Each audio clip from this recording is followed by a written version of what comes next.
Bonjour, Télétravail Academy a le plaisir de vous présenter son sponsor WiseBA. WiseBA, c'est une firme de coaching qui accompagne les dirigeants d'entreprise, les propriétaires, et identifie pour eux clairement des enjeux d'affaires et propose des stratégies, des outils technologiques adaptés à leur réalité. Donc, il nous offre aujourd'hui l'ABC de la productivité en télétravail. Ça, c'est une formation qui est inspirée du parcours professionnel du président, fondateur David Cassius, qui nous dévoile des trucs, des astuces de productivité en travail à distance.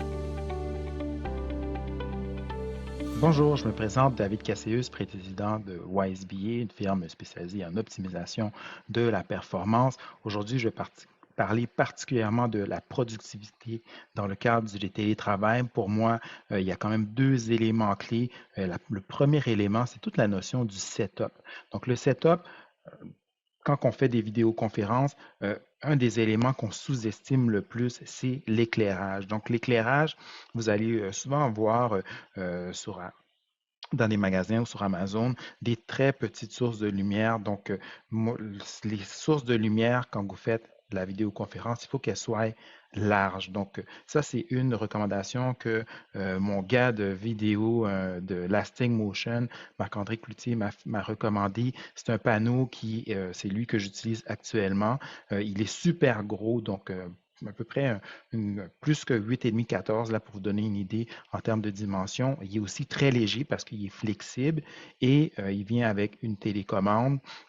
Donc, pour ajuster la luminosité selon les cas, comme vous voyez, là, moi, c'est fermé. Donc, si je n'avais pas l'éclairage, ça ressemblerait exactement à ça. Et là, avec cette belle source de lumière, quand je fais des vidéoconférences, on voit le détail, on voit bien mon visage. Là, je suis setupé d'une manière où les stores à côté sont fermés, ou sinon, ça ferait un contre-jour. Mais ça, c'est des détails très techniques. Le plus important, il faut vous garder en tête, c'est d'avoir une belle source de lumière grosse et forte et stable. Donc ça, c'est pour la lumière. Pour clavier-souris, et ça, on ne s'en rend pas compte, plus on reste installé ou longtemps devant un ordinateur, il y a certaines personnes qui commencent à développer des raideurs. Donc, typiquement, les équipements informatiques qui nous sont fournis par les entreprises, il y en a que c'est assez basic. Si vous pouvez investir dans vos outils de travail, on s'entend clavier-souris, c'est qu'est-ce qu'on touche le plus dans une journée. Je vous recommande fortement, et j'en ai essayé plusieurs. Moi, j'aime beaucoup la série, la gamme de produits Logitech. Donc, ça, c'est le clavier que j'utilise. Clavier ergonomique. La beauté de ce clavier-là, c'est que nos mains sont dans une position naturelle quand on tape. Donc, il n'y a pas d'effort, on n'est pas contraint. Donc, un excellent clavier. Et pourquoi Logitech? Il y en a d'autres sortes. Même chose aussi, c'est qu'on utilise un seul connecteur pour tous les appareils Logitech qui sont compatibles. Donc, le clavier et la souris, ça prend juste une place sur l'ordinateur, sur les ports de connexion. On peut aussi les connecter Bluetooth. Après, pour les souris, il y en a plusieurs sortes. Moi, j'aime beaucoup ça ici, qui est un trackball, qui donc la boule, elle bouge. Même chose aussi, on met la main, c'est très naturel. La seule chose qui bouge, c'est ça ici. Et encore là, comment c'est placé, on peut l'orienter, on peut bouger l'angle. Donc, c'est super, super bien fait et ça fait qu'on devient moins fatigué, moins de raideur à la main également. Il y a un autre modèle qui est juste ici. Lui, c'est vraiment à peu près le même concept, mais c'est une souris. Même chose aussi, c'est un positionnement qui est naturel. Donc, un autre équipement et qui est un must aujourd'hui, c'est les bureaux ajustables. Pourquoi le bureau ajustable? Bien, il nous permet d'alterner entre une position assise et debout. Donc, on a tendance à être resté assis très, très longtemps. Le bureau ajustable, donc, il y en a des très bons. Moi, les produits que je vous montre là, c'est les produits que j'utilise. On s'entend que pour la majorité d'entre eux, j'ai fait énormément de recherches. Donc, moi, celui que j'utilise, c'est le bureau ajustable qui est fait par Autonomous AI. La règle d'or quand vous achetez un bureau ajustable, faites juste vous assurer qu'il y a deux moteurs. Donc, c'est des moteurs larges. et que vous pouvez programmer différentes hauteurs pour faire une transition qui est beaucoup plus rapide. Donc, ça, ce serait les points à garder en tête. Ayez pas peur d'investir sur un bureau ajustable. Bref, allez pas dans quelque chose de cheap. Vous allez l'avoir très, très longtemps. C'est pas quelque chose qui va changer de technologie à toutes les 5 ans, là. Donc, ça, ce serait ma recommandation pour le bureau ajustable. Également, excusez-moi, un des éléments au point de vue ergonomique qui est un must, c'est euh, un support pour le clavier, excusez-moi, pour l'écran. Il y a certains modèles, comme le modèle que j'utilise actuellement, il y a un plateau pour mettre un portable. Donc, pour ceux qui préfèrent travailler directement sur leur écran, mais aussi quand ils font une vidéoconférence, si la caméra, elle est sur le portable, il y a plusieurs options de faire différents setups, mais définitivement, un support à écran pour le mettre exactement au bon niveau en parallèle avec vos yeux. Donc, ça aussi, je vais vous laisser aller un peu plus en détail avec le spécialiste en ergonomie de Sentinelle qui fait partie de l'académie.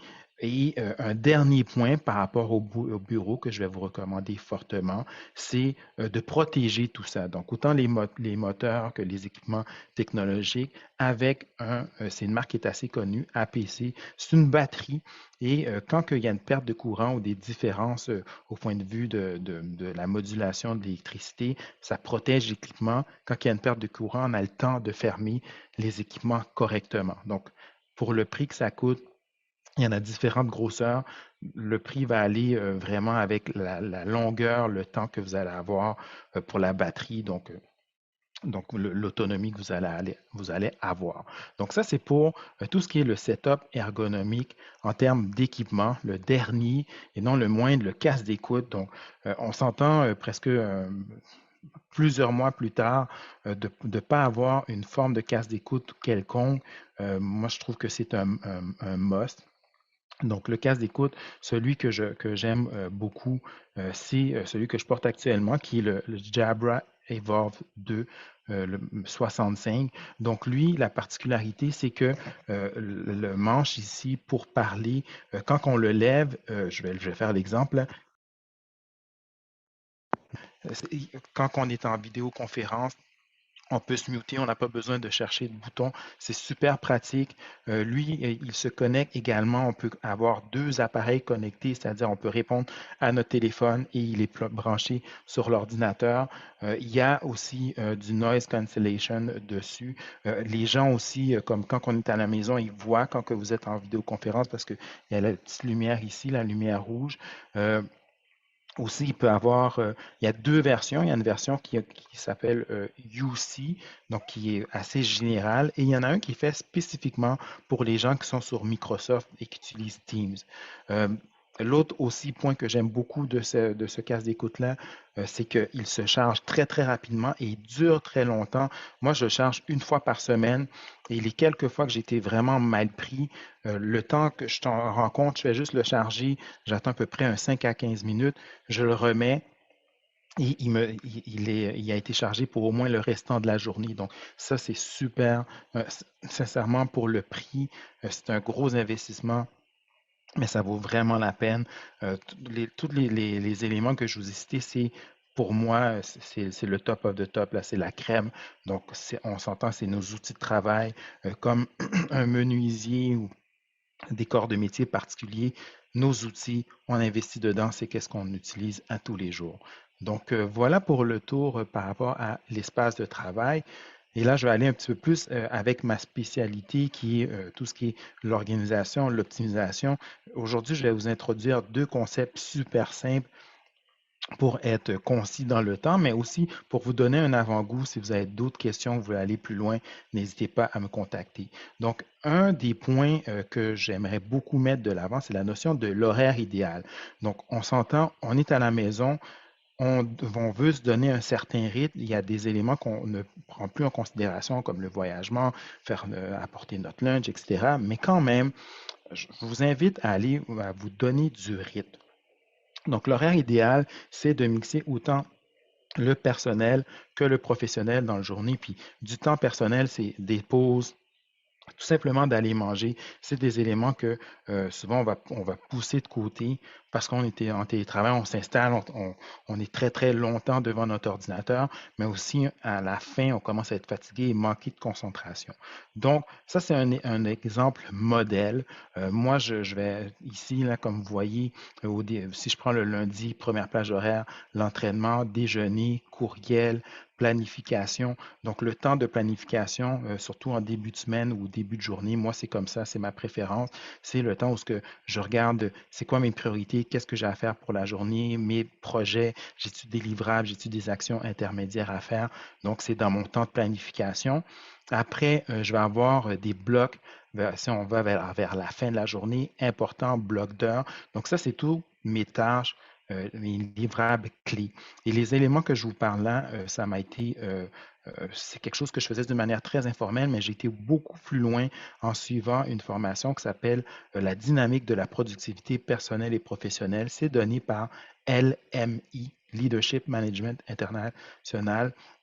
Donc, il y a des éléments que je reprends de ça, comme la notion de planifier la moitié de sa journée sur des tâches importantes ou à haute valeur.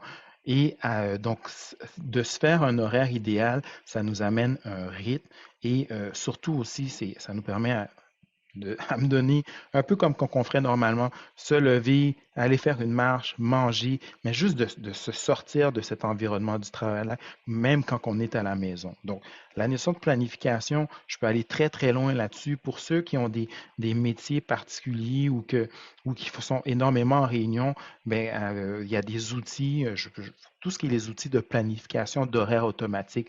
On parle de Bookings, de Calendly, de Go Rendez-vous. Il y en a plein, plein, plein. Mais quand quelqu'un dit hey, j'aimerais faire un meeting avec toi, ben on va les mettre dans des plages qui sont dédiées à ça pour garder notre rythme et notre concentration.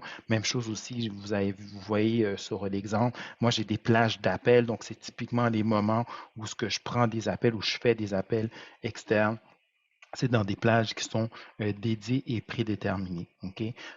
Après, on va passer à l'autre sujet qui est super important, un outil pour nous aider surtout en télétravail, pour mieux gérer nos livrables. Si ce n'est pas quelque chose que vous utilisez déjà, ça va quand même être un bel ajout pour vous. C'est toute la notion de gestion de projet. Mais gestion de projet, euh, personnel ou individuel. Je ne parle pas de gestion de projet d'équipe.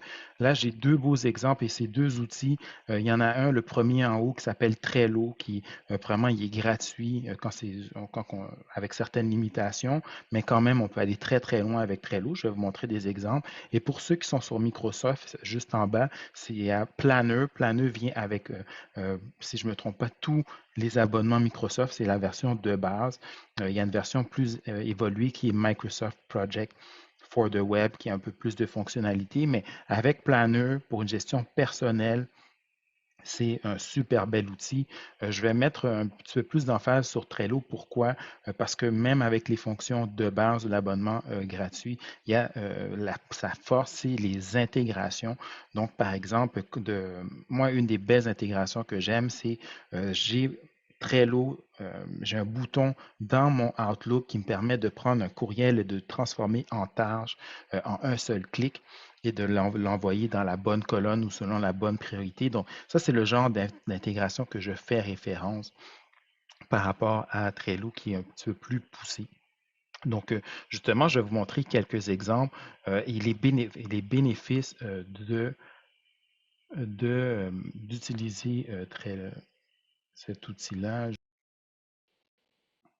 Donc, les exemples pour faire suite, les exemples d'Entrello, je vais vous en montrer deux.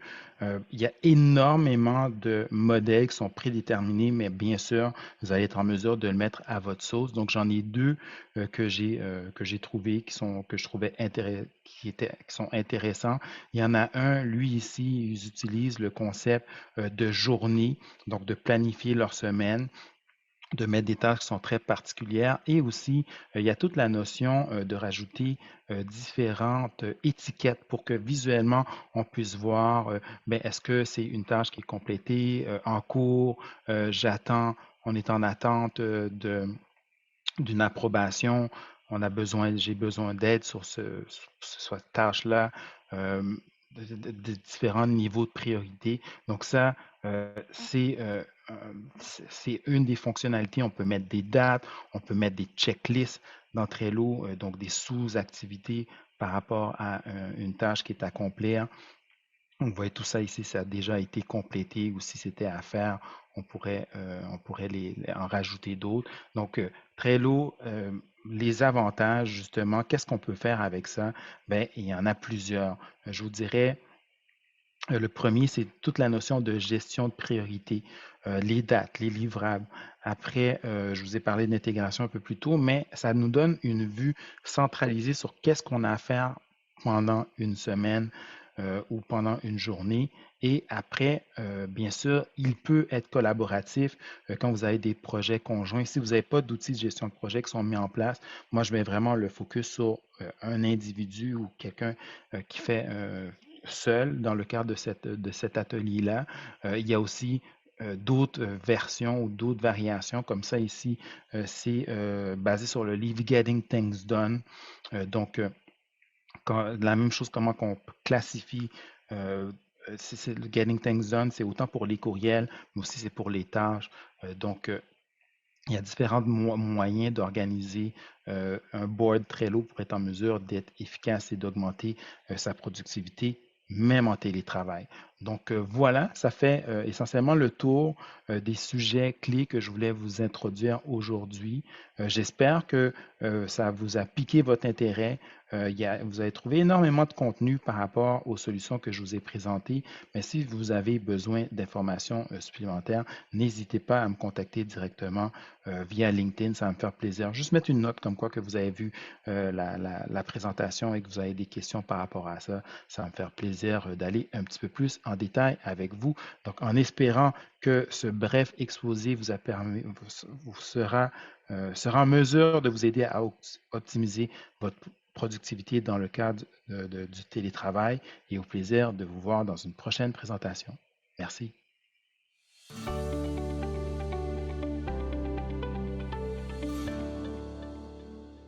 Merci, un grand merci à tous nos commanditaires parce que c'est grâce à eux que vous avez accès à plusieurs ateliers gratuits sur le télétravail, le mode hybride, le travail à distance. Donc, inscrivez-vous à cette chaîne pour être certain de ne pas manquer les formations gratuites qui s'ajoutent sur le site de Télétravail Académie.